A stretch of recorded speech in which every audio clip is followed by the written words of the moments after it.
नमस्कार, मैं Naresh. Time TV के खास कार्यक्रम चुनावी हलचल में आपका स्वागत है। जैसा कि इस कार्यक्रम में हम रूबरू होते हैं विभिन्न विधानसभा क्षेत्रों के विभिन्न दावेदारों से। आज टाइम टीवी की टीम पहुंची हुई है पिलानी विधानसभा क्षेत्र में और हमारे साथ हैं जेपी चंदेरिया साहब, जो कि कांग्रेस के प्रबल दावेदार हैं। चलिए रूबरू होते हैं चंदेरिया साहब से। चंदेरिया साहब, आपका स्वागत है। थैंक यू मैम, और सभी देखने वालों को मेरी ओर से बहुत बहुत अभिवादन, बहुत बहुत नमस्कार। चंदेरिया साहब, मेरा पहला सवाल आपसे ये होगा कि आप अपने पारिवारिक पृष्ठभूमि के बारे में थोड़ा सा दर्शकों को बताएं। अभी जो कुछ समय पहले भारतीय प्रशासनिक सेवा से के सुपर टाइम स्केल से रिटायर हुआ हूँ। राजस्थान का गृह सचिव भी रहा हूँ, पंचायत राज को भी देखा है, इंफॉर्मेशन टेक्नोलॉजी को भी देखा है, कई जिलों में कलेक्टर रहा हूँ, संभागीय आयुक्त भी रहा हूँ। जनसेवा की है, जिस रूप में भी मैं रहा हूँ जनसेवा की है, और अब भी इच्छा ये है कि जनसेवा करूं। वर्तमान में राजस्थान के फाइनेंस कमीशन का मेंबर भी हूं। प्रशासनिक सेवाओं से होते हुए आप राजनीति का ये जो सफर है, ये कैसे आपने परिवर्तन किया या इसमें आप कैसे आए? नौकरी में था तो भी जनसेवा थी, पब्लिक सर्विस कहलाती है, लेकिन इसमें भी जो मेरा आने का मकसद है, मेरा उन लोगों का जो मेरे पर कर चढ़ा, मैं जहाँ का रहने वाला हूँ, जिस क्षेत्र का मैं रहने वाला हूँ, जिन लोगों ने मेरे को पाला पोसा, इतना बड़ा किया, जिन गलियों में मैं घूमा, जिन गलियों में बड़ा हुआ, और उन लोगों को मैं जो कुछ उनके लिए आज सामाजिक क्षेत्र में आकर के, राजनीतिक क्षेत्र में आकर के अगर कोई सेवा कर सकता हूं तो वो मैं करना चाहता हूं। एकमात्र उद्देश्य यही है, अन्य कोई ये नहीं है कि राजनीति को मेरा पेशा होगा, ये मेरा। वर्तमान समय की राजनीति थोड़ी मैं कहूँ कि संकट के दौर से गुजर रही है, या जो स्थिति होनी चाहिए थी वो नहीं है, तो वर्तमान समय की राजनीति को आप किस तरह से देखते हैं? देखिए, राजनीति अपने आप में संपूर्ण रूप से अगर अपन गलत कहें तो वो ठीक नहीं होगा, व्यक्ति पर निर्भर करता है। राजनीति एक बहुत बड़ी चीज है, बहुत बड़ा क्षेत्र है, इसमें अच्छे व्यक्ति भी हैं और हो सकता है व्यक्ति अपनी गलती से बुरा कहलाए, इसलिए राजनीति गलत नहीं है, बल्कि इसमें कुछ लोग जो गलत आ जाते हैं वो लोग गलत हो सकते हैं। राजनीति अपने आप में पूरी तरह गलत नहीं कह सकते। राजनीति का जो तरीका है, लोग पैसा कमाने का एक जरिया बन गया है, इसको अपन कैसे सुधार सकते हैं, इसमें क्या परिवर्तन अपन ला सकते हैं? आपके विचार क्या है इस बारे में? देखिए, राजनीति पैसा कमाने का जरिया नहीं है। कुछ लोगों ने, जिनकी मानसिकता बीमार है, उन लोगों ने राजनीति को पैसा कमाने का जरिया बना लिया है। तो भाई, राजनीति अपने आप में जनसेवा का ही एक रूप है, सेवा करने का ही एक माध्यम है, और इसको सुधारने के लिए तो जनता को आगे आना पड़ेगा, वोटर को आगे आना पड़ेगा, वोटर को पहचानना पड़ेगा कि कौन व्यक्ति है जो निस्वार्थ रूप से उनकी सेवा कर सकता है राजनीति में आकर के। इसलिए जनता को इसमें आगे आकर के उन लोगों को हतोत्साहित करना पड़ेगा जो लोग राजनीति को एक धंधा बनाना चाहते हैं, माध्यम बनाना चाहते हैं पैसे कमाने का। उन लोगों को हतोत्साहित करना पड़ेगा, उन लोगों को हटाना पड़ेगा।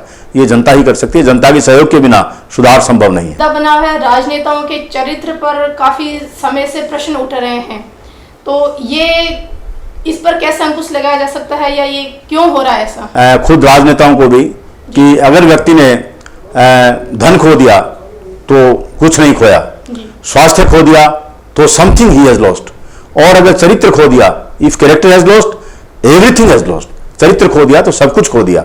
ये चीज राजनेताओं को भी समझना पड़ेगा और जनता को भी थोड़ा विजिलेंट रहना पड़ेगा। ऐसे अवसर और ऐसे मौके राजनेता को नहीं मिलने चाहिए कि वो उनका कुफायदा उठा सके, उनका दुरुपयोग कर सके, और चरित्र तो आदमी का पवित्र रहना चाहिए, पावन रहना चाहिए। चंदेरिया साहब, गहलोत सरकार के 5 साल का कार्यकाल राजस्थान के लिए कैसा रहा, इस पर थोड़ा सा आप विस्तार से बताएं। अभी 5 साल पूरे तो नहीं हुए हैं, ये जो वर्तमान में जो शासन चल रहा है इसमें 5 साल नहीं, 5 साल पूरे होंगे, लेकिन ये जो काल है ये बहुत शानदार काल रहा है, उपलब्धियां बहुत ज्यादा रही है। आप देख रहे हो, रोज बड़े बड़े प्रोजेक्ट्स का उद्घाटन हो रहा है। ये कोई एक दिन का क्रिएशन नहीं है, कई महीनों तक, कई सालों तक जो मेहनत हुई है वो उसका ही परिणाम है, सामने है। हर तरह से हर क्षेत्र में विकास किया जा रहा है, और मैं तो ये कहूँगा एग्जाम्पलरी, एक्सीलेंट डेवलपमेंट इस क्षेत्र में।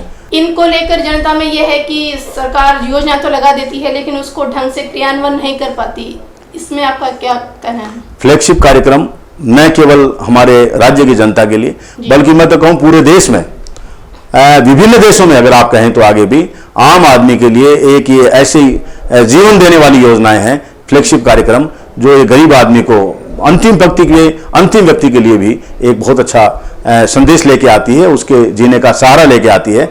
इसलिए ये तो कार्यक्रम बहुत अच्छे हैं, और मेरे विचार से जितनी इसकी प्रशंसा की जाए फ्लैगशिप कार्यक्रमों की, उतना अच्छा। गांव गांव गली गली में जो गरीब आदमी है, निर्धन से निर्धन व्यक्ति है, वो व्यक्ति भी इसकी प्रशंसा कर रहा है और इससे लाभान्वित हो रहा है। चंदेलिया साहब, मैं अब पिलानी विधानसभा क्षेत्र पर आना चाहूंगी। वर्तमान समय में सुंदरलाल जी यहाँ के विधायक हैं, इन्होंने क्या क्या कार्य कराए पिलानी विधानसभा क्षेत्र की जनता के लिए? अपेक्षाएं बहुत थी, जब ये जीते थे तो लगता था कि कुछ काम करेंगे, लेकिन जो जनता कह रही है, मैं नहीं कह रहा हूं, आम आदमी कह रहा है, गली कूचा कह रहा है, बोझा बोझा कह रहा है, प्लांट प्लांट कह रहा है, पेड़ पेड़ कह रहा है, आम आदमी कह रहा है कि श्री सुंदरलाल जी ने जब से यहाँ विधायक बने हैं तब से किसी प्रकार के विकास में कोई ध्यान नहीं दिया, पिलानी में कोई नया प्रोजेक्ट नहीं आया, जो पैसे आने चाहिए थे वो पैसे पूरे नहीं आए, बल्कि जो विधायक का कोटा है, जो डेवलपमेंट के काम में खर्च होना चाहिए, उसको भी एक आय का जरिया बना लिया। ये मैं नहीं कह रहा हूं, आम आदमी कह रहा है, जिन लोगों के काम हुए हैं वो अब साफ साफ कर रहे हैं कि एक इस तरह का धंधा इन्होंने बना लिया। कह रहे हैं कि सुंदरलाल जी ने कुछ भी कार्य नहीं करवाया, लेकिन मेरा आपसे सवाल ये है कि आप विपक्ष के नेता होने के बावजूद आपने इसका विरोध क्यों नहीं किया? बाहरी विरोध है,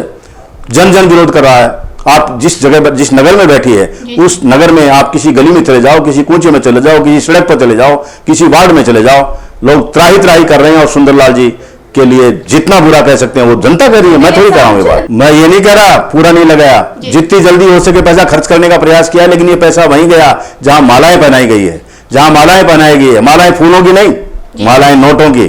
ठीक है, अगर 5 लाख का काम किया तो 51,000 का अभिनंदन किया गया है। व्हाट इज दैट अभिनंदन?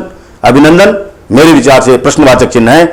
अगर 1 लाख का किया तो फिर वो 10%, अगर 5 लाख का किया तो 50,000, 10 लाख का कर लिया तो 1 लाख रुपए। ये क्या है? ये किस बात का अभिनंदन? कोई कारगिल की लड़ाई थोड़ी सुंदरलाल जी जीत के आए हैं, यही के विधायक हैं, आम आदमी के प्रतिनिधित्व करते हैं, इस गरीब जनता का प्रतिनिधित्व करते हैं, किस बात का अभिनंदन करा रहे हैं? कोई कारगिल का युद्ध जीत के आए हैं या कोई एक्स्ट्रा ऑर्डिनरी उपलब्धि उन्होंने प्राप्त की है जो उनका अभिनंदन किया जा रहा है? विरोध कैसे नहीं किया? हम भी विरोध कर रहे हैं, सब विरोध कर रहे हैं, लेकिन कुछ लोग हैं समाज में जो अपना काम कराने के लिए किसी भी हद तक जा सकते हैं और उन्होंने इसको फायदा भी दे दिया। जनता की आंखों में खटक रहा है। चुनाव परिणाम देखेंगे आप, पता लगेगा आपको। जी। वर्तमान समय में पिलानी विधानसभा क्षेत्र की जन समस्याएं क्या हैं? ऐसे कौन से मुद्दे हैं जिनका सॉल्यूशन अभी होना चाहिए? जनता त्रस्त है। तो पिलानी तो मेरे विचार से इंटरनेशनल हब ऑफ एजुकेशन है, एक आदर्श सिटी होनी चाहिए, आइडियल सिटी होनी चाहिए।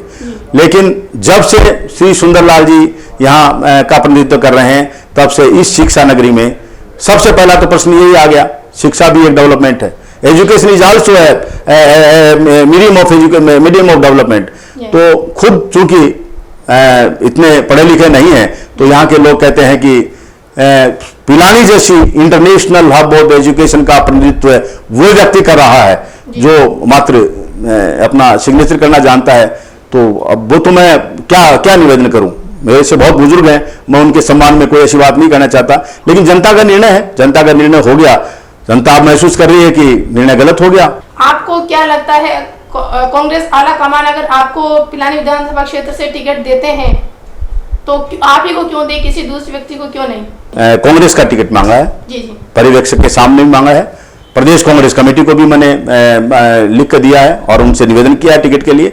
यहाँ का जो कांग्रेस का जो संगठन है उसको भी लिख के दिया है। मैं उम्मीद करता हूं कि जनता की अपेक्षाएं हैं, जनता चाहती है जेपी चंदेलिया को टिकट दिया जावे और यहाँ का चुनाव लड़ाया जावे। तो जनता चाहती है इसलिए मुझे टिकट मिले और मैं जनता का हितैषी हूं, जनता का अपना आदमी हूं, मैं यहाँ का गृह निवासी हूं, मैं इस क्षेत्र का निवास करने वाला हूं। सुंदरलाल जी बाहर के रहने वाले हैं, अन्य जो व्यक्ति जिन्होंने अप्लाई किया करीब करीब लोग बाहर के रहने वाले हैं। क्या पिलानी विधानसभा क्षेत्र में कोई ऐसा लड़का या कोई ऐसी लड़की पैदा नहीं हुई जो यहाँ का प्रतिनिधित्व कर सके, जो हमें इतनी दूर से सैकड़ों 100 किलोमीटर से आदमी लाना पड़े? भाई जब यहाँ का कोई लड़का लड़की यहाँ का प्रतिनिधित्व कर सकता है तो मेरे विचार से यहाँ के लोकल आदमी को यहाँ का प्रतिनिधित्व मिलना चाहिए। हनुमान प्रसाद जी भी सूरजगढ़ विधानसभा क्षेत्र के हैं, ये भी सूरजगढ़ जब क्षेत्र था आरक्षित तब ये दोनों ही चुनाव लड़ते थे।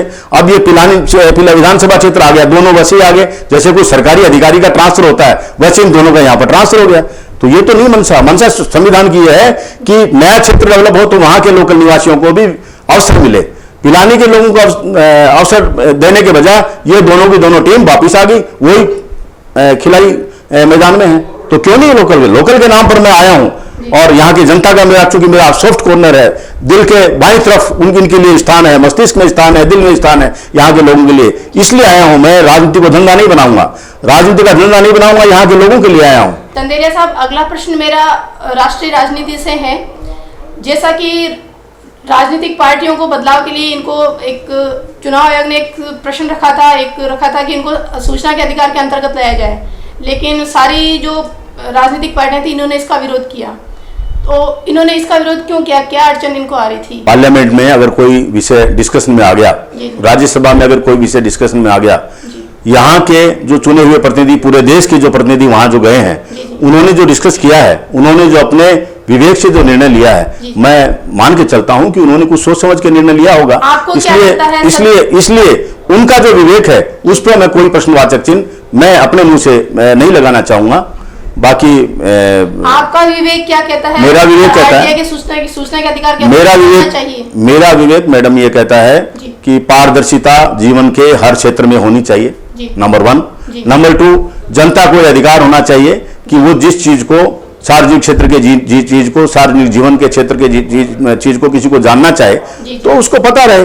बाकी पारदर्शिता सबसे बड़ी चीज है, पारदर्शिता होनी चाहिए और उसकी कोष्ठ पर कोई काम नहीं होना चाहिए। चंदेलिया साहब, कांग्रेस में एक वंशवाद या परिवारवाद की नीति चली आ रही है। अभी राष्ट्रीय स्तर पर भी सोनिया गांधी के जस्ट बाद में राहुल जी को आगे कर दिया गया है, जबकि कई वरिष्ठ नेता लाइन में है। इसको आप किस नजरिए से देखते हैं? जिसको जनता पसंद करेगी वो डेमोक्रेसी में राज करेगा, इसमें वंशवाद वाली बात तो कोई है नहीं। पंडित नेहरू ने अपनी काबिलियत से इस देश के प्रधानमंत्री पद को ग्रहण किया, जनता ने चाहा तब किया। मैडम जो इंदिरा जी थी, उन्होंने देश पर बड़ा शानदार राज किया और जनता ने चाहा इसलिए राज किया। राहुल जी ने राज किया तो जनता के चाहने पर राज किया, और वर्तमान जो पीढ़ी है वो भी जो राज कर रही है तो जनता के चाहने पर कर रही है। जनता वोट देती है, तब डेमोक्रेसी में जिसको वोट मिलेगा, जिसको जनता चाहेगी वही राज करेगा। इसमें वंशवाद वाली कोई बात है ही नहीं। अगर कांग्रेस आलाकमान से आपको टिकट दिया जाता है तो आप किन मुद्दों को लेकर इस चुनावी जंग में उतरेंगे, किस मुद्दों को लेकर जनता का साथ देंगे आप? ये जो आपके साथ, आपके माध्यम से जनता से जो मेरा जनता से जो मेरा सामना हो रहा है, मैं बात कर रहा हूँ जनता से, ये मेरा सौभाग्य है कि मैं ऐसी पवित्र नगरी में बैठा हूँ, पवित्र डेवलपमेंट की दृष्टि से, एजुकेशन की दृष्टि से, सरस्वती के इस केंद्र में पिलानी में जो बैठा हूँ, मेरा सबसे पहला मकसद होगा कि एजुकेशन को बहुत अच्छी तरह, और जो कहीं गैप्स रह गए हैं तो उसको मैं पूरा करूं, विशेष करके बच्चियों का, महिलाओं के एजुकेशन का जो ग्रामीण क्षेत्र में जो अभाव है उसको मैं पूरा करूं। सरकारी क्षेत्र की जो सुविधाएं एजुकेशन में जो कमी रह गई है, वो सरकारी क्षेत्र की सुविधाएं पिलानी में कम है, पिलानी में सरकारी क्षेत्र की सुविधाएं मिले। एजुकेशनल इंस्टीट्यूशंस प्राइवेट सेक्टर की है, गवर्नमेंट की नहीं है, वो गवर्नमेंट की यहाँ भी आनी चाहिए, चिड़ाव में भी आनी चाहिए। अभी कुछ दिनों पहले गवर्नमेंट ने सब जगह कॉलेजेस बना दिए, गवर्नमेंट कॉलेज, चिड़ाव में नहीं हुआ। क्यों वंचित रहा, वो भी मैं अगेन वही जो वर्तमान विधायक है उसी की कमी बताऊंगा। तो उनके कारण से हमारे यहाँ चिड़ाव में कोई सरकारी कॉलेज नहीं आया। अगर मेरे को मौका जनता देती है तो मैं कोशिश करूंगा कि सरकारी कॉलेज चिड़ाव में भी बने, पिलानी में भी सरकारी एजुकेशनल इंस्टीट्यूशंस आए, और अन्य क्षेत्रों में भी। डेवलपमेंट का तो एक बहुत बड़ा सब्जेक्ट है, इंफ्रास्ट्रक्चर का डेवलपमेंट है, एजुकेशन का डेवलपमेंट है, पानी का डेवलपमेंट है, बिजली का डेवलपमेट है, हर क्षेत्र का डेवलपमेंट है, नए नए प्रोजेक्ट्स आने का क्षेत्र है, वो मैं करूंगा। दूसरा, जो यहाँ का युवा है, नौजवान यूथ, वो बेरोजगार है, उनके रोजगार के लिए जो कुछ मैं कर सकता हूं वो सब मैं करूंगा। कोई प्रोजेक्ट यहां मैं ला सका तो मेरा एडी से लेके चोटी तक का जोर लगाऊंगा कि नौजवानों के लिए, रोजगार के लिए, इनको नौकरी देने के लिए मैं कुछ कर सकूं, ये मेरा मकसद होगा। पिलानी विधानसभा क्षेत्र की जनता को क्या संदेश देना चाहेंगे टाइम टीवी के माध्यम से? संदेश क्या, मैं तो निवेदन करना चाहता हूं जनता से कि अब ये मौका है, आप देखें, तराजू में तोल लें जो कैंडिडेट्स आते हैं। अगर आपको लगता है आपका ये भाई जेपी चंदेलिया में थोड़ा बहुत आपको विश्वास लगता है कि आपके लिए कुछ कर सकता है तो मुझे मौका देना। मैं नए धर्म के नाम पर आ रहा हूं, न मैं जाति के नाम पर आ रहा हूं, न मैं संप्रदाय के नाम पर आ रहा हूं। मैं तो अपनी क्षमता को आपके सामने रख रहा हूं, अपनी कैपेसिटी को आपके सामने रख रहा हूं कि मैं जो कुछ हूं, जैसा हूं, आपके लिए करूंगा, जरूर करूंगा, कोई कमी नहीं रखूंगा। अगर आपको मेरे पर विश्वास है तो वोट मुझे देना, मैं आपकी अपेक्षाओं पर खरा उतरूंगा। बहुत बहुत धन्यवाद, थैंक यू। अभी हम चर्चा कर रहे थे पिलानी विधानसभा क्षेत्र से जेपी चंदेलिया साहब, जो कि कांग्रेस के प्रबल उम्मीदवार हैं। जैसा कि इन्होंने बताया कि न किसी धर्म के नाम से आ रहे हैं, न किसी संप्रदाय के नाम से आ रहे हैं, बल्कि ये तो एक सामान्य जो यहाँ की जनता की समस्या है उनको लेकर जनता के सामने आ रहे हैं। लेकिन ये फैसला जनता को करना है कि कौन वो किसको जिताती है, किसको चुनावी जंग में जिताती है और किसको अपना भविष्य में अपना एमएलए के रूप में देखना चाहती है। फैसला जनता के हाथ में है। आज का हमारे कार्यक्रम यही समाप्त होता है। अगली बार आपके साथ फिर एक नई विधानसभा क्षेत्र के साथ एक नए प्रबल दावेदार के साथ मैं फिर से हाजिर होंगी। तब तक मुझे दीजिए इजाजत। आप देखते रहिए टाइम टीवी राजस्थान। नमस्कार।